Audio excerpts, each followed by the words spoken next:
Arithmetic का एक एक चैप्टर हम लोग पढ़ चुके हैं।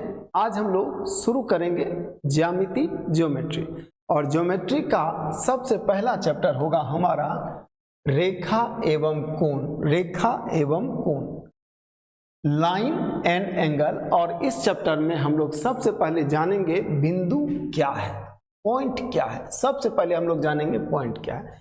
यह समतल पर एक स्थिति को बताने वाला सूक्ष्म चिन्ह है। सूक्ष्म चिन्ह है, इसमें ना तो लंबाई, ना तो चौड़ाई, ना तो ऊंचाई होती है। पेन या पेंसिल के नोक को कागज पर रखने पर जो निशान प्राप्त होता है उसे बिंदु का। हमने बिंदु का परिभाषा लिया, लेकिन आपको यह जानना है बिंदु का कोई परिभाषा सर्वमान्य नहीं है। अब बिंदु के बारे में और क्या जान सकते हैं, इसे कैपिटल लेटर से सूचित किया जाता है। बिंदु एक लोकेशन है। इसका क्या मतलब हुआ कि अगर कोई ट्रायंगल एबीसी है, अगर कोई ट्रायंगल एबीसी है तो आप यहां दिखाना चाहते हैं कि पॉइंट ए जो यहां उपस्थित है, पॉइंट बी जो यहां उपस्थित है, तब तो आप बोलते हैं रेखा एबी, तब तो आप बोलते हैं भुजा एबी, तब तो आप बोलते हैं भुजा बीसी, भुजा एसी। आइए अब हम लोग जाने रेखा। रेखा क्या है? तो अभी हमने जाना बिंदु, ये बिंदु है, ये बिंदु है, ये बिंदु है। लेकिन बिंदुओं का सुनिश्चित संग्रह एक बिंदु के साथ दूसरा बिंदु सटाकर रखने पर ये जो आकृति बनेगा, जो इंडलेस होगा, जिसका कोई छोर नहीं होगा, इसी को हम लोग क्या कहेंगे? रेखा। यही क्या है? लाइन। इसकी लंबाई अनंत होती है। क्यों अनंत होती है? क्योंकि इसका छोर नहीं होता है, जिसका एंड पॉइंट नहीं होता, जिसका समाप्त नहीं होता है। जो समाप्त नहीं होगा उसे हम लोग मापेंगे कैसे? इसीलिए इसे क्या कहेंगे? ये अनंत होती है इसकी लंबाई, मतलब इसे मापा नहीं जा सकता है। और इसको जैसे कोई रेखा हम लोग लेंगे तो इसको डिनोट इस तरह करेंगे, आपको ध्यान रखें, रेखा को इस तरह दर्शाएंगे। अब हम लोग आगे बढ़ें। अब देखें रेखाखंड, लाइन सेगमेंट। आपने समझा अभी रेखा क्या होता है, आपने समझा रेखा क्या होता है। इसी रेखा पर कोई दो गो पॉइंट ले लें, ए और बी, तो इस ए बी के बीच की दूरी को हम लोग रेखाखंड कहेंगे। अब आप देख रहे हैं रेखाखंड ए का एक छोर यहाँ है, दूसरा छोर यहाँ है, मतलब दोनों छोर पता है, मतलब इसे माप सकते हैं, मतलब इसे हम माप सकते हैं, मतलब इसका लंबाई फिक्स होगा, इसका लंबाई निश्चित होगा, इसे मापा जा सकता है। और रेखा को इस तरह दिखाते हैं, रेखा को रेखाखंड को इस तरह दर्शाते हैं। देखिए, अगर एक छोर हमारे पास है कि मापना कहां से, मतलब मापना यहां से है, और दूसरा छोर कहां तक जाना ये भी हमको पता है, तो मापना आसान है। लेकिन यही दिक्कत आगे चलकर किरण के साथ है कि किरण बिंदुओं का वह सुनिश्चित संग्रह जिसका एक छोर प्राप्त होता है परंतु दूसरी ओर अनंत होता है, मतलब अनंत तक, मतलब किरण का एक छोर हमको दिया होगा कि यहां से किरण है, लेकिन किरण आगे चलकर कहां तक तो हमको पता नहीं, ये अनंत तक। दूसरा अंतिम बिंदु क्या है हमको नहीं पता। एक बिंदु पता है, एक छोर पता है हमको, लेकिन दूसरा छोर हमको नहीं पता है, दूसरा एंड पॉइंट हमको नहीं पता है, मतलब हम इसे भी नहीं माप पाएंगे। क्योंकि मापने के लिए हमको पता होना चाहिए कि यहां से मापना है, कहां तक मापना है, यहां तक मापना है, यहां तक मापना है। आपको पता ही नहीं है इसका अंतिम छोर क्या, दूसरा छोर क्या है, मतलब इसकी लंबाई अनंत होती है, इसे मापा नहीं जा सकता है। और किरण को हम लोग इस तरह लिखते हैं, इस तरह या इस तरह। देखिए, जब कोई रेखाखंड आप ए बी लीजिएगा, ये ए बी है, और इसको बी के तरफ अंत तक बढ़ा देंगे तो इस तरह दिखाएंगे, ए बी, ए से बी के तरफ बढ़ता हुआ। लेकिन ए बी में अगर ए के तरफ अनंत तक बढ़ाएंगे, ए बी में ए के तरफ अनंत तक बढ़ाएंगे, तब इसको हम इस तरह दिखाएंगे। आइए अब हम लोग आगे आए, एक छोटा सा सवाल लें। जो बात अभी आपने पढ़ा इससे रिलेटेड एक छोटा सा सवाल है, निम्न में कौन सा सत्य है? रेखा को मापा जा सकता है, किरण को मापा जा सकता है, रेखाखंड को मापा जा सकता है, उपर्युक्त सभी। आपने अभी पढ़ा कि रेखा को नहीं मापा जा सकता, इसका दोनों छोर नहीं पता होता है। किरण को भी नहीं मापा जा सकता, इसका एक छोर तो पता होता है, दूसरा छोर पता नहीं होता है। रेखाखंड को माप सकते हैं, रेखाखंड को माप सकते हैं। क्यों? क्योंकि इसका दोनों एंड पॉइंट हमको पता होता है। आइए इसका आंसर हम लोग आसानी से कर पाए। अब आइए रेखा, रेखा का बंटवारा हम लोग रेखा को हम लोग दो भाग में बांटते हैं। रेखा को हम लोग दो भाग में बांटते हैं। एक रेखा जिसको हम कहेंगे सरल रेखा, सीधी रेखा। सरल रेखा यानी सीधी रेखा जो हर जगह सीधी हो। वक्र रेखा जो मुड़ा हुआ हो, इसी को हम लोग वक्र रेखा कहेंगे। अब रेखा के बारे में एक दो और छोटा छोटा बात आपको क्या जानना है कि एक रेखा पर अनंत बिंदु होती है। एक रेखा पर अनंत बिंदु होती है और एक बिंदु से अनंत रेखा गुजरती है। मतलब एक रेखा पर असंख्य बिंदु होती है और एक बिंदु से असंख्य रेखा गुजर सकती है। एक बिंदु से असंख्य अनंत रेखा गुजर सकती है। तो आपने देखा कि एक बिंदु पर अनंत रेखा और एक बिंदु से अनंत रेखा गुजर सकती है। अब एक बिंदु से गुजरने वाली बहुत सारी रेखाओं को हम लोग जानते हैं संगामी रेखा के नाम से। इसको हम लोग क्या जानते हैं? संगामी रेखा। किसे कहेंगे? वे रेखाएं जो एक ही बिंदु से गुजरे, हम उसको क्या कहेंगे? संगामी रेखा। देख रहे हैं आप कि बहुत सारी रेखाएं एक ही बिंदु से गुजर रही है। इन रेखाओं को नाम हम लोग क्या देंगे? संगामी रेखा। अब हम लोग आगे बढ़े। अब देखिए छोटा छोटा फिर यहां से सवाल, दो बिंदु से गुजरने वाली सरल रेखाओं की संख्या क्या होगी? दो बिंदु, एक पॉइंट यहां ले, एक पॉइंट यहां ले, तो इन दोनों बिंदु से गुजरने वाली सरल रेखाओं की लंबाई, सरल रेखाओं की संख्या क्या होगी? तो आप कहेंगे सिर्फ एक। आप कहेंगे सिर्फ एक। क्यों? क्योंकि अगर हम यहां से कोई दूसरा रेखा लें तो आप देखेंगे कि ये इससे नहीं गुजरा। अगर हम यहां से कोई दूसरा रेखा लें तो देखेंगे ये इससे नहीं गुजरेगा। यहां से कोई दूसरा रेखा लें तो देखिए इससे नहीं गुजरेगा। तो आप देख रहे हैं दो बिंदु से गुजरने वाली रेखाओं की अधिकतम संख्या क्या होगी? सिर्फ एक। आपका आंसर क्या होगा? एक। दो बिंदु से कितनी वक्र रेखाएं गुजर सकती है? देखिए इसका आंसर अब अनंत हो जाएगा। यहां आंसर एक था, अब यहां आंसर क्या हो जाएगा? अनंत हो जाएगा। क्यों? आप दो पॉइंट लीजिए। अब यहां से लिखिए एक वक्र रेखा गुजरी, दूसरा ये भी तो हो सकता है, तीसरा ये भी तो हो सकता है, चौथा ये भी तो हो सकता है। बहुत सारी रेखाएं गुजर सकती है। तो आप देखिए अगर छोटा छोटा बात आप ध्यान नहीं देंगे तो आंसर गलत हो जाएगा। दो बिंदु से कितनी सरल रेखा? तो मात्र एक। दो बिंदु से कितनी वक्र रेखा गुजर सकती है? तो आपका आंसर हो जाएगा अनंत। आइए हम लोग अगले बात को देखें। फिर दो सवाल और छोटा छोटा हम लोग ले रहे हैं। तीन असंरेख बिंदु से कितनी सरल रेखा गुजर सकती है? तीन असंरेख बिंदु से कितनी सरल रेखा गुजर सकती है का मतलब हुआ एक, एक और एक। हमने तीन बिंदु लिया। अब इन दोनों से जो एक रेखा लेंगे तो शायद इस बिंदु से ये रेखा ना गुजरे। अगर यहां से हम एक रेखा लेंगे तो इस बिंदु से ना गुजरे। इन दोनों को मिलाएंगे तो इससे नहीं गुजरे। तो आप देख रहे हैं कोई ऐसा रेखा नहीं है जो इन तीनों से गुजरे, इन तीनों बिंदु से। और ये तीनों बिंदु असंरेख है। असंरेख का मतलब ही होता है जो एक रेखा में ना हो। तो तीनों से हम लोग एक रेखा कैसे गुजारेंगे? असंरेख मतलब इस रेखा पर वो बिंदु नहीं हो। तो ये रेखा ये है और आप बिंदु यहां लीजिएगा तो क्या ये रेखा यहां से गुजरेगा? नहीं। तो आपका जवाब क्या होगा? तीन असंरेख बिंदुओं से कितनी रेखा गुजरेगी? तो आप कहेंगे एक भी नहीं, शून्य। आपका आंसर शून्य हो जाएगा। अब है तीन संगामी रेखा से बनने वाले त्रिभुज के क्षेत्रफल का मान क्या होगा? अब लीजिए यहां जवाब दीजिए। अभी तुरंत आपने पढ़ा कि संगामी रेखा क्या होता है। आपको अभी परिभाषा दिया गया कि संगामी रेखा क्या होता है। आपको बताया गया कि संगामी रेखा एक ही बिंदु से गुजरने वाली रेखाओं को हम लोग क्या कहते हैं? संगामी रेखा। तो एक बिंदु से गुजरेगा तो इसका जो क्षेत्रफल होगा वो एक पॉइंट होगा और एक पॉइंट का क्षेत्रफल क्या होगा? जीरो।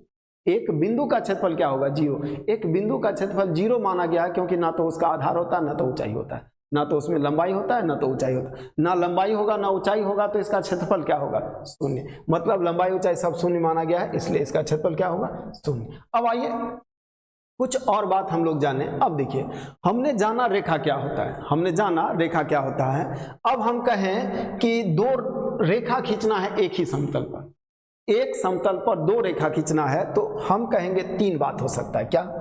आप लीजिए, एक समतल पर हम दो रेखा खींचेंगे तो ये कंडीशन हो सकता है, हम कहें कि ये भी हो सकता है और हम कहें कि ये भी हो सकता है, हम कहें कि ये भी हो सकता है।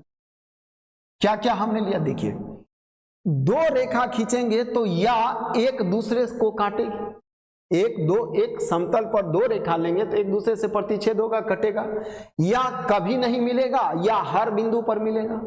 तो अब आप फिगर में देखें तो अब आपसे जो सवाल पूछेगा उसका आंसर आप आसानी से कर पाएंगे। सबसे पहले इसका हम नाम दे दें, इसको हम लोग क्या नाम देंगे, इसको नाम देंगे प्रतिच्छेदी रेखा।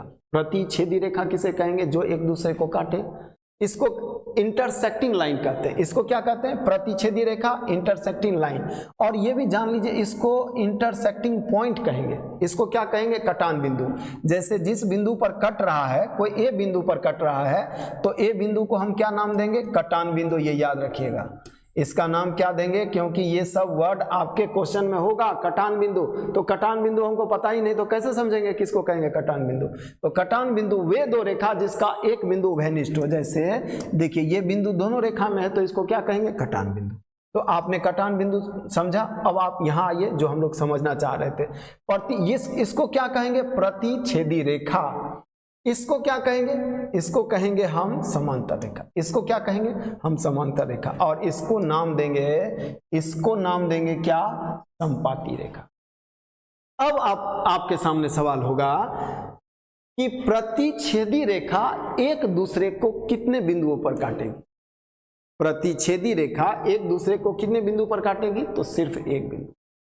समांतर रेखाएं एक दूसरे को कितने बिंदु पर काटेगी, आप कहेंगे कभी नहीं काटेंगे, एक दूसरे से मिलेंगे ही नहीं। और संपाती रेखा एक दूसरे को प्रत्येक बिंदु पर काटती है, अनंत बिंदु पर काटती है। अब यहां से सवाल पूछेगा कि संपाती रेखा एक दूसरे को कितने बिंदु पर काटती है, तो आप कहेंगे अनंत, प्रत्येक बिंदु पर कटेगा। तो आपने ये जाना। अब यहां आपको बहुत कुछ नहीं जानना है, लेकिन इसके बारे में आपको बहुत कुछ जानना है जो बहुत जरूरी है, समांतर रेखा। समांतर रेखा के बारे में क्या क्या जानना है, अब आइए हम लोग देखते हैं। समांतर रेखा क्या होता है, समांतर रेखा जब दो समांतर रेखा क्या होता है, पहले परिभाषा लें। समांतर रेखा वे दो रेखा जो आपस में ना मिले। समांतर रेखा का सबसे सिंपल परिभाषा हम लोग क्या लेंगे, वे रेखा जो आपस में ना मिले, या हम ये कहेंगे वे दो रेखाएं जिसके बीच की लांबिक दूरी हमेशा बराबर हो। जिसके बीच की लांबिक दूरी हमेशा बराबर हो, जिसके बीच की लांबिक दूरी हमेशा बराबर हो, ऐसी रेखा को हम क्या नाम देंगे, समांतर रेखा। मतलब यहां से यहां दूरी 10 है तो यहां से भी दूरी 10, यहां से भी दूरी, हर जगह दूरी क्या होना चाहिए, बराबर होना चाहिए। ऐसी रेखाओं को हम लोग कहेंगे समांतर। अब समांतर रेखा को जब एक तिर्यक छेदी रेखा काटती है तो तीन बात होता है, और उन तीन बात से पहले एक वर्ड आ गया, तिर्यक छेदी रेखा। अब आप कहेंगे कि तिर्यक छेदी रेखा क्या होता है, तो उन बात को जानने से पहले आप जान लीजिए कि तिर्यक छेदी रेखा क्या होता है। पहले तिर्यक छेदी रेखा का परिभाषा आप ले लीजिए, फिर आगे देखिए। तिर्यक छेदी रेखा आपको हम कंडीशन दिखाते, लीजिए देखिए, ये दोनों रेखा ऐसा हो रहा है जैसे आपस में आगे जाकर मिल जाएगा, और एक रेखा लेते हैं, इसका नाम हम L लिए, इसका नाम हम N लिए, इसका नाम N लिए, L M N। ये रेखा है, ये रेखा है, इन दोनों रेखा को N दो जगह प्रतिच्छेद कर रहा है ना। फिर हम एक रेखा लेंगे L और M, ये एक दूसरे के क्या होगा, पैरेलल होगा। ये क्या होगा, पैरेलल होगा। और इसको एक N जो रेखा है इसको काटती है। फिर हम कहेंगे एक L है और दूसरा क्या है, M है, और तीसरा क्या है, N है। तो क्या तीनों स्थिति में है N तिर्यक छेदी रेखा है क्या, नहीं है। क्यों नहीं है, देखिए यहां तिर्यक छेदी रेखा है, यहां तिर्यक छेदी रेखा है, लेकिन यहां क्यों नहीं है। तिर्यक छेदी रेखा का परिभाषा होता है एक रेखा जो अन्य दो रेखाओं को दो अलग अलग बिंदु पर प्रतिच्छेद करे। क्या, एक रेखा जो अन्य दो रेखा को अलग अलग बिंदु पर प्रतिच्छेद करे। तो यहां अलग अलग बिंदु पर प्रतिच्छेद नहीं किया, ये नहीं होगा, ये कंडीशन गलत हो। अब यहां देखिए, ये रेखा पैरेलल है और ये रेखा पैरेलल नहीं है, इससे कोई लेना देना नहीं है। इन दोनों रेखाओं को इस रेखा के द्वारा काटा गया दो अलग अलग बिंदु पर ना, तो ये रेखा क्या कहलाएगा, तिर्यक छेदी रेखा। यहां भी ये रेखा इन दोनों रेखाओं का क्या कहलाएगा? तिर्यक-छेदी रेखा। मतलब आपने समझा, फिगर देखकर आपको समझ में आ गया होगा कि एक रेखा जब दो अन्य रेखाओं को अलग अलग बिंदु पर काटे, यहां भी काट रहा लेकिन सेम बिंदु पर, अलग अलग बिंदु पर काटे, तो इस स्थिति में हम नाम क्या देंगे? इस स्थिति में नाम देंगे तिर्यक-छेदी रेखा। अब तिर्यक-छेदी रेखा आप समझ चुके हैं, फिर से हम आते हैं पैरेलल लाइन पर, समांतर रेखा पर। समांतर रेखा क्या होता है? समांतर रेखा आपने जाना, अब जानिए समांतर रेखा के बारे में कुछ प्रॉपर्टीज। क्या जानेंगे? सबसे पहले दो रेखाओं को जब एक तिर्यक-छेदी रेखा काटती है तो एकांतर कोण बराबर होते हैं। एकांतर कोण बराबर होते हैं, आपको याद रखना है, एकांतर कोण बराबर होते हैं। इसका यूज सबसे अधिक बार होगा। एकांतर कोण बराबर होते हैं, चलिए हमने रट लिया एकांतर कोण बराबर होते हैं। अब फिगर में हमको पता ही नहीं कि कौन सा एकांतर कोण है, तो रटने से क्या फायदा होगा? फिगर को दिमाग में रखना है, किसको एकांतर कहेंगे, ये फिगर से रटना नहीं है। यहाँ ये कोण और ये कोण एक दूसरे का एकांतर कोण है, मतलब ये एक है और ये दो है, अगर ये तीन है और ये चार है, तो कोण एक बराबर कोण दो और कोण तीन बराबर कोण चार, यही एकांतर कोण है। ये जो दोनों बराबर है किससे? एकांतर कोण होने से, क्योंकि यही दोनों कोण एक दूसरे का एकांतर कोण है। एक का एकांतर कोण कौन सा है? दो, और दो का एकांतर कोण एक। चार का एकांतर कोण कौन है? तीन है, और तीन का एकांतर कोण चार है। ये आपको ध्यान देना है। तो जैसे आपके एग्जाम में आएगा, आप ये सब छोटा छोटा सवाल पूछ रहा है कि अगर ये 60 डिग्री है तो ये कितना होगा, या एग्जाम में ये नहीं भी आए तो इस बात का यूज बड़े क्वेश्चन में जरूर होगा, हमेशा यूज होगा, बहुत यूज होगा, आप देखिएगा। अब आगे हम लोग क्या जानेंगे? अब हम लोग आगे जानेंगे संगत कोण बराबर होते हैं। एकांतर कोण हमने जाना, अब हम जानेंगे संगत कोण बराबर होते हैं। ठीक है, संगत कोण। संगत कोण क्या होता है? तो संगत कोण, इस कोण का संगत कोण ये कोण होता है। अगर ये एक है, ये दो है, ये तीन है, ये चार है, और ये पांच है, छह है, सात है, ये आठ है, तो एंगल एक का संगत कोण एंगल 5 होगा। किधर है? ध्यान देना है, एंगल एक इस रेखा के इधर है और इस रेखा के ऊपर, एंगल 5 भी इधर है और इस रेखा के ऊपर। तो यही आपको ध्यान देना है कौन किसका संगत है। 1 बराबर 5 संगत कोण से, और कोण 2 बराबर 6 कहां से? संगत कोण से। कोण 3 बराबर कोण 7 संगत कोण से, और कोण 4 बराबर कोण 8 संगत कोण से। यही क्या है? संगत कोण है। यही क्या है? संगत कोण है। यही क्या है? संगत कोण है। यही कोण क्या है? संगत कोण है। यही क्या है? संगत। तो आपने संगत कोण देखा। अब आपको एक और बहुत इंपॉर्टेंट बात आपको हमेशा जानना है, हालांकि सब छोटा छोटा बात आप लोग जानते होंगे, फिर भी हम दोहरा देते हैं, कुछ बात छूटे ना। ये वीडियो हम ये मानकर चल रहे हैं कि जो कमजोर स्टूडेंट है उनके लिए ज़्यादा से ज़्यादा उपयोगी हो, उनको समझना आसान हो जाए। देखिए, इस 4 और इस 5, इस 4 और इस 5, इस दोनों को जोड़ेंगे तो हमेशा किसके बराबर होना चाहिए? 180 डिग्री। और एंगल नंबर 3 और एंगल नंबर 6 को जोड़ेंगे तो क्या होगा? 180। इसको अलग फिगर में हम दिखा देते हैं। देखिए, ये कोण है ना और ये कोण है, इन दोनों कोण को जोड़ेंगे तो ये किसके बराबर होना चाहिए? 180 के। और इधर भी तो एक कोण है और ये एक कोण है, इन दोनों को भी जोड़ेंगे तो ये किसके बराबर होना चाहिए? 180 के बराबर होना चाहिए। और यहाँ से बहुत सारा सवाल पूछा गया है। सवाल आज हम लोग ज़्यादा नहीं ले रहे हैं, क्यों? क्योंकि सवाल लेंगे तो ये वीडियो बहुत लंबा हो जाएगा। सवाल इसको समझने के बाद करेंगे। आपके एग्जाम में जितने सवाल पूछे गए हैं सारे सवाल को इसको समझने के बाद हम लोग करेंगे। अब आइए, तिर्यक छेदी रेखा, ट्रांसवर्सल लाइन तो अभी हम लोग समझ ही चुके हैं। अब आइए, अब हम लोग जानेंगे कोण, हम लोग जाने रेखा, हम लोग जाने जब दो रेखाओं एक समतल पर होगा तो क्या क्या हो सकता है। अब हम जानेंगे कोण। जब एक ही बिंदु से दो रेखा गुजरे, जब एक ही बिंदु से दो रेखा गुजरे तो इन दोनों रेखाओं में एक झुकाव होगा। इन दोनों रेखाओं में एक झुकाव होगा, इसी को हम लोग क्या कहेंगे? एंगल। इसी को हम लोग क्या कहेंगे? कोण। कोण को हम लोग साधारणतः डिग्री में मापते हैं। कोण को हम लोग साधारणतः डिग्री में मापते हैं। अब डिग्री एक वर्ड आ गया। डिग्री क्या होता है पहले आप डिग्री भी समझ लीजिए। इस वृत्त को 360 समान टुकड़ा में बांट देंगे। इस वृत्त को 360 समान टुकड़ा में बांट देंगे तो एक टुकड़ा को, इस एक टुकड़ा को हम लोग 1 डिग्री कहेंगे। डिग्री किसे कहेंगे? वृत्त को 360 भाग में बांट देंगे तो इस एक भाग को हम लोग डिग्री कहेंगे। कोण आपने समझा, डिग्री आपने समझा। अब आइए कोण के प्रकार को समझे। कोण कितने प्रकार का होता है? न्यून कोण।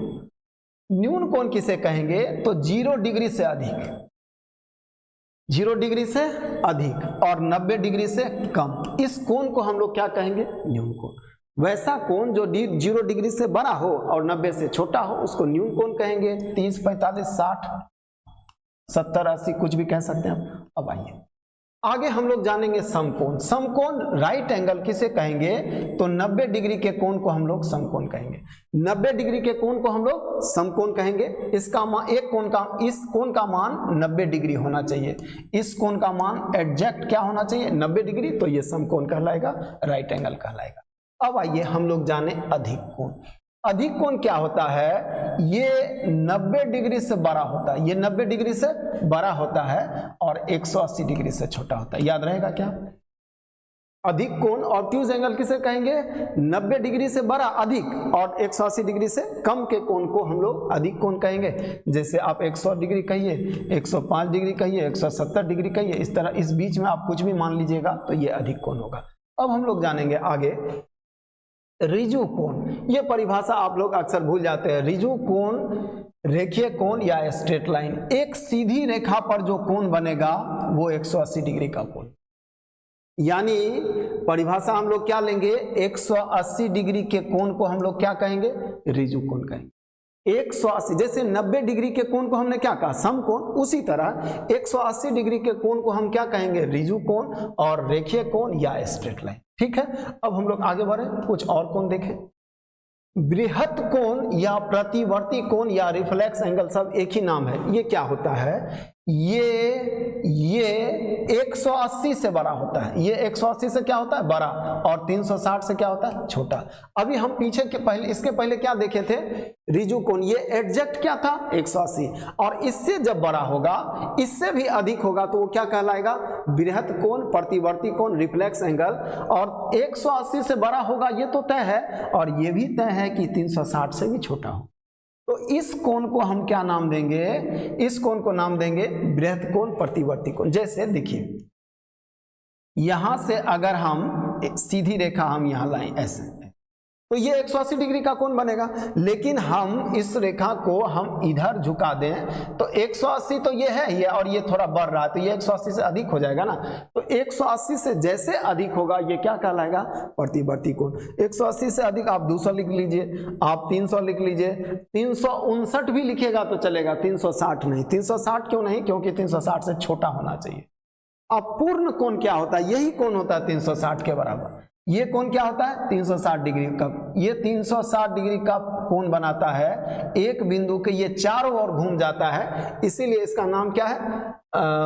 पूर्ण कोण, कंप्लीट एंगल। और ये होता कितने का है? 360 डिग्री का, और कुछ नहीं। और ये छोटा छोटा बात अगर परिभाषा हम लोग जान रहे हैं तो हम लोग कोई भी क्वेश्चन करने के लिए तैयार रहेंगे कि कुछ भी पूछेगा तो हम लोग आंसर कैसे करें। देखिए, कुछ और बात रह गया है जो आपको जानना है, आसन्न कोण। अब इस बात को आपको अच्छे से समझना है। यहाँ एक सवाल पूछा गया, जो सवाल हम आपको दिखाएंगे। आसन्न कोण क्या होता है? तो आसन्न कोण होता है, जैसे एक कोण ये है और एक, आपको दो कोण दिख रहा होगा, एक कोण थीटा, एक कोण बीटा, एक कोण बीटा। अब यहां इसका नाम ए लेते हैं, इसका नाम बी लेते हैं, इसका नाम सी लेते हैं, इसका नाम ओ लेते हैं। यानी इस यहां जो एंगल थीटा बन रहा है BOC, इसका उभयनिष्ठ कोण कौन सा है? O। AOB का उभयनिष्ठ कोण, उभयनिष्ठ शीर्ष कौन सा है? तो आप कहेंगे O। इसका भी उभयनिष्ठ शीर्ष O है, इसका भी उभयनिष्ठ शीर्ष O है, और OB कहाँ है? OB दोनों में है। बस आपको यही दो बात ध्यान रखना है। वे दो कोण जिसका एक भुजा उभयनिष्ठ हो और शीर्ष बिंदु उभयनिष्ठ हो, शीर्ष बिंदु भी दोनों में हो और एक भुजा दोनों में हो, उसको हम लोग क्या कहेंगे? आसन्न कोण। आप इसको ध्यान से सुनिएगा, यहां से एक सवाल अभी हम पूछेंगे। फिर से हम आपको कहते हैं कि देखिए, हमने फिगर ऐसा बना दिया, ये कोण थीटा है, ये कोण बीटा है। क्या थीटा और बीटा एक इसको हम लोग आसन्न कोण कह सकते हैं क्या? नहीं कह सकते। कैसे? इसका नाम ए, इसका नाम बी, इसका नाम सी, इसका नाम डी और ये ओ है। तो ए ओ बी और सी ओ डी आसन्न कोण नहीं है। क्यों? क्योंकि शीर्ष बिंदु तो ए ओ है लेकिन कोई भुजा दोनों में कॉमन नहीं है। जैसे इसमें ओ बी कॉमन था, इसमें भी ओ बी है, इसमें भी ओ बी है, ऐसा नहीं है और ऐसा नहीं होगा तो ये आसन्न कोण नहीं होगा। तो आपने समझा आसन्न कोण क्या होता है। आसन्न कोण को अगर आप अच्छे से समझ लिए हैं तो इसी से रिलेटेड एक और बात आपको जानना है, इसी से रिलेटेड एक और बात जानना है जिसको कहते हैं रेखीय युग्म। इसको क्या बोलते हैं? रेखीय युग्म, जिसको लीनियर पेयर भी बोलते हैं। अब यहाँ कंडीशन क्या है? यहाँ उस दोनों कंडीशन के साथ साथ एक और कंडीशन है। वहां आपने क्या पढ़ा था कि एक रेखा, एक भुजा उभयनिष्ठ हो और शीर्ष बिंदु उभयनिष्ठ हो, और इन दोनों के साथ यहाँ एक और बात जानना है। कैसे? जैसे ये लीजिए ए बी सी और यहाँ हो। देखिए ए ओ बी में इस कोण का उभयनिष्ठ ओ है, शीर्ष रेखा ओ है, और यहाँ भी शीर्ष बिंदु ओ है, यहाँ शीर्ष बिंदु ओ है, यहाँ भी शीर्ष बिंदु ओ है, और यहाँ ओ भी क्या है? दोनों में है। तो इसको हम लोग, आप अगर अभी कुछ देर पहले आपने क्या पढ़ा? आसन्न कोण। तो क्या ये आसन्न कोण के परिभाषा को फुलफिल करता ना? मतलब इसको आप आसन्न कोण भी कहेंगे। लेकिन एक और बात है जिसके कारण ये लीनियर पेयर कहलाता है, तो इन दोनों का योग 180 होना चाहिए। क्या होना चाहिए?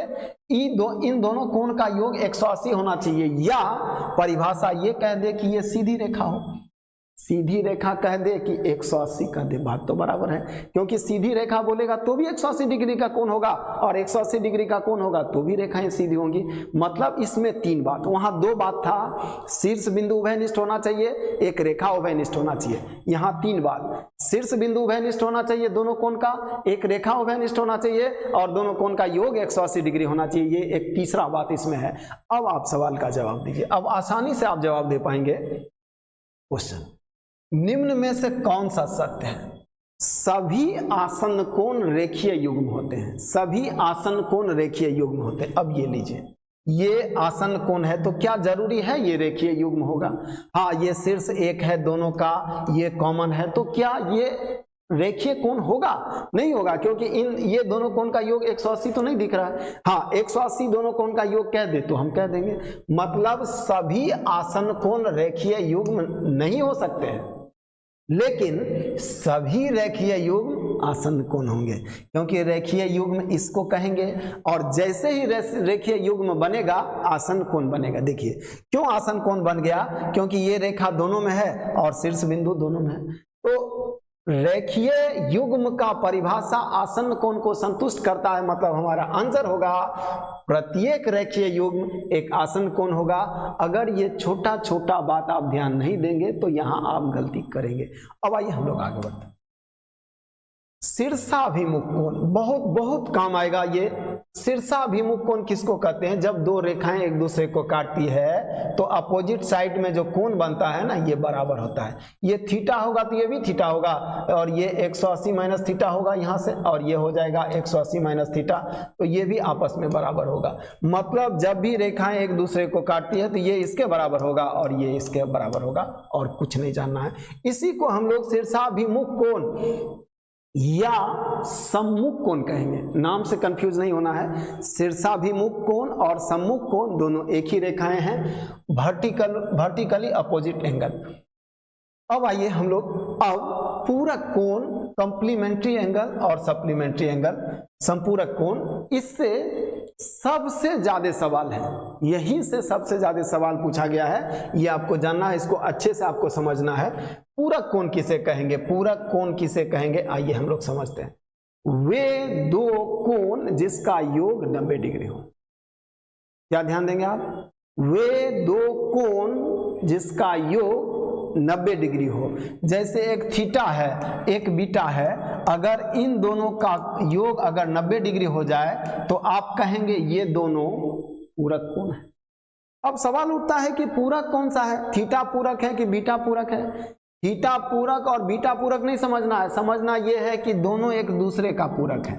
मतलब थीटा का पूरक कौन है? बीटा, और बीटा का पूरक कौन है? थीटा। जैसे ये लीजिए, 1 और 89, इन दोनों को जोड़ेंगे तो कितना होगा 90। आप कहेंगे कि अब 1 डिग्री पूरक है कि 89 डिग्री पूरक है?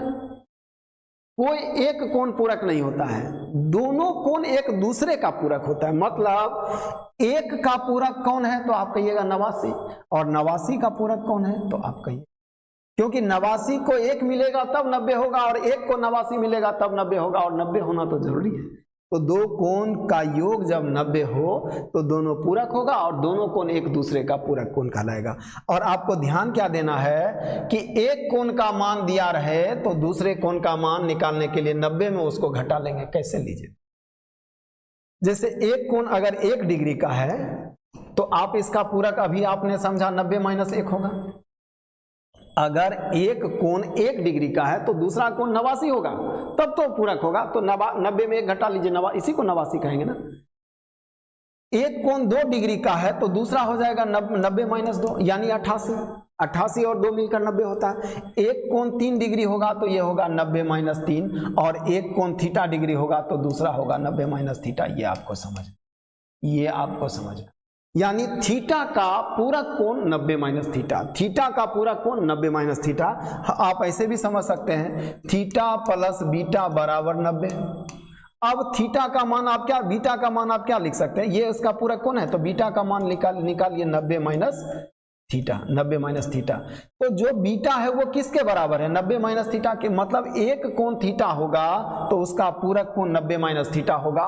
और हूबहू यही बात आप उठाकर रख देना है कहाँ, संपूरक में। संपूरक में योग 180 डिग्री लिखना है। यहाँ आपने 90 समझा ना, यहाँ आपने क्या समझा 90, और यहाँ क्या समझना 180 और कुछ। जैसे ये दोनों कोण,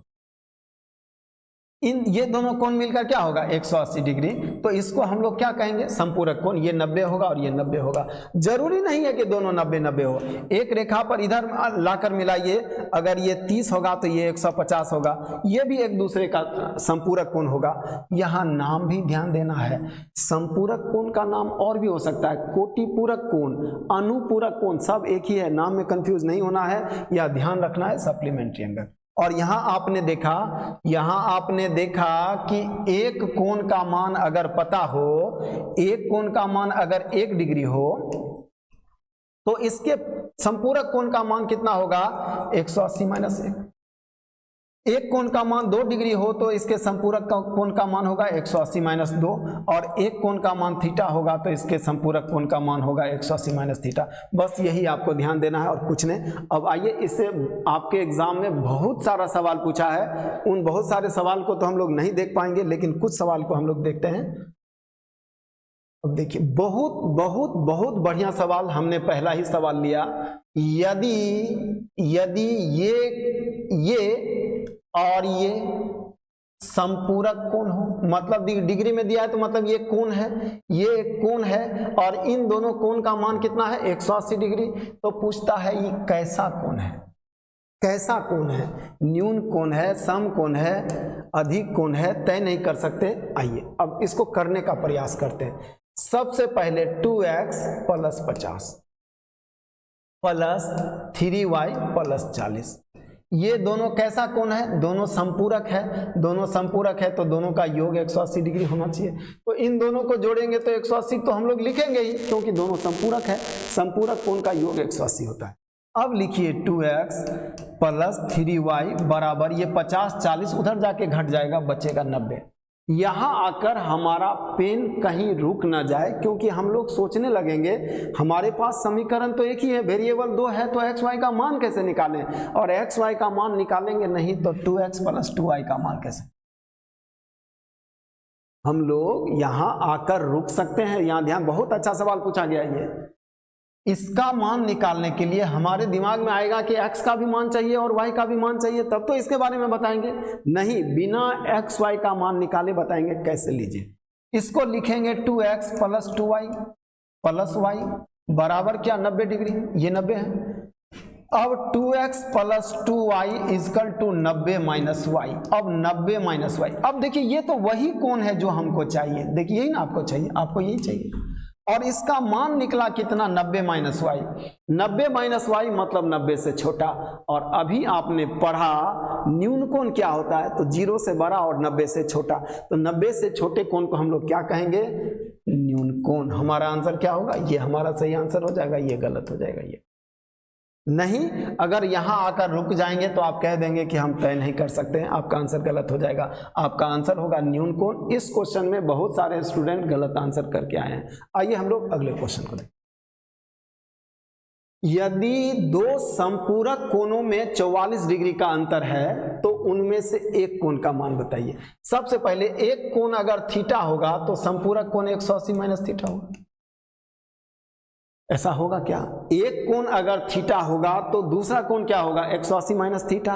और इन दोनों का अंतर कितना दिया है, इन दोनों का अंतर दिया है 44 डिग्री। यही क्वेश्चन कह रहा है ना। दो संपूरक कोणों में 44 डिग्री का अंतर है, तो दो संपूरक कोण कहेंगे किसे, एक कोण अगर थीटा होगा तो उसका संपूरक कोण हम लोग क्या निकालना सीखे हैं, 180 माइनस थीटा। तो ये थीटा है तो ये 180 माइनस थीटा है और दोनों का अंतर क्या है 44। अब इसको हल कीजिए, थीटा माइनस 144 प्लस थीटा बराबर 44। ये 2 थीटा होगा और उधर जाकर जुड़ जाएगा 4 और ये हो जाएगा 22। 4 8 4 18 4 22, 2 से कटेगा कितना बार में, 1 1 और 2 112। तो थीटा का मान 112 निकला। यदि तो उनमें से एक कोण का मान, अब 112 आपके ऑप्शन में नहीं है तो 180 में 112 घटा लीजिए।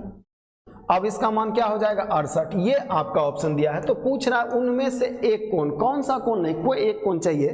तो दोनों हमारा आंसर होगा, 112 भी 68 भी। लेकिन 112 ऑप्शन में नहीं है तो आपने दूसरा निकाल लिया और ये आपका मान क्या निकला 68।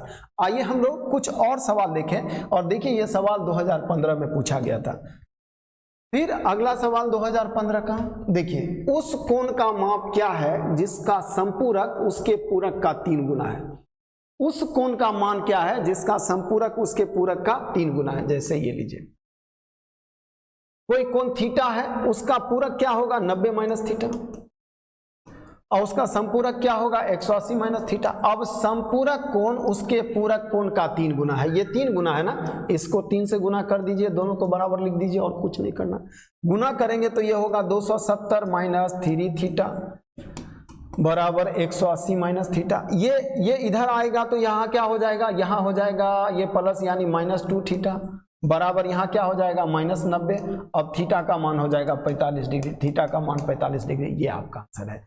और एक और बात समझाना रह गया है, ये भी आपके काम आ सकता है, ध्यान दीजिएगा। एक सवाल यहाँ भी बन सकता है कि अभी हमने समझाया था, जैसे कोई कोण थीटा है, कोई कोण क्या है थीटा, इसका पूरक क्या निकलेगा 90 माइनस थीटा और इसका संपूरक क्या निकलेगा 180 माइनस थीटा। इसको आप क्या लिख सकते हैं 90 प्लस 90 माइनस थीटा लिख सकते हैं ना।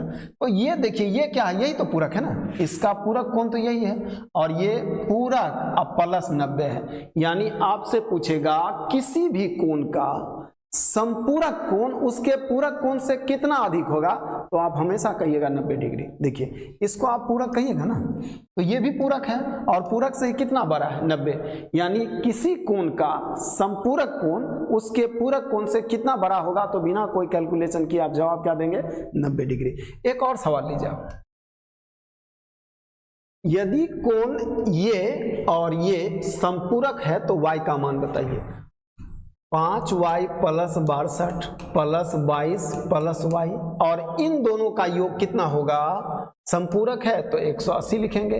अब देखिए यहाँ लिखेंगे 5y 6y और 6y प्लस ये हो जाएगा 8, ये हो जाएगा 8, ये हो जाएगा 4, ये हो जाएगा 8 बराबर 180। 84 उधर जाके घटेगा 6y बराबर 96 और y का मान 16 बार में कट जाएगा, y का मान 16 निकला। एक कोण अपने अनुपूरक कोण का 1/3 है, कोण का माप क्या होगा ये आपको बताना है। और इस तरह का सवाल अभी अभी हमने देखा है। हम चाहेंगे, देखिए ये क्वेश्चन 2017 में पूछा गया है SSC CHSL में। हम चाहेंगे इस क्वेश्चन का आंसर आप लोग खुद कीजिए और इस क्वेश्चन का आंसर कमेंट बॉक्स में भेजिए, ताकि हमको लगे कि आप इस वीडियो को अच्छे से समझ पाए हैं। अगर इस वीडियो में भी कुछ कमी रह गया है, कुछ समझाना छूट गया है, तो आगे क्लास में उसको हम लोग कोशिश करेंगे। आप कमेंट करें कि ये बात हमको समझ में नहीं आया है, चाहे किसी पॉइंट को हम समझाना भूल गए हैं, कुछ रह गया है, तो ये आपको कमेंट करना है ताकि अगले वीडियो में वो बात दे सकें। अब हम लोग अगले वीडियो में पढ़ेंगे बहुभुज, पॉलीगन, फिर हम लोग धीरे धीरे त्रिभुज, चतुर्भुज, वृत्त सब कुछ पढ़ेंगे। पूरा कंप्लीट कोर्स करने का प्रयास करेंगे। हम लोग मिलते हैं अगले वीडियो।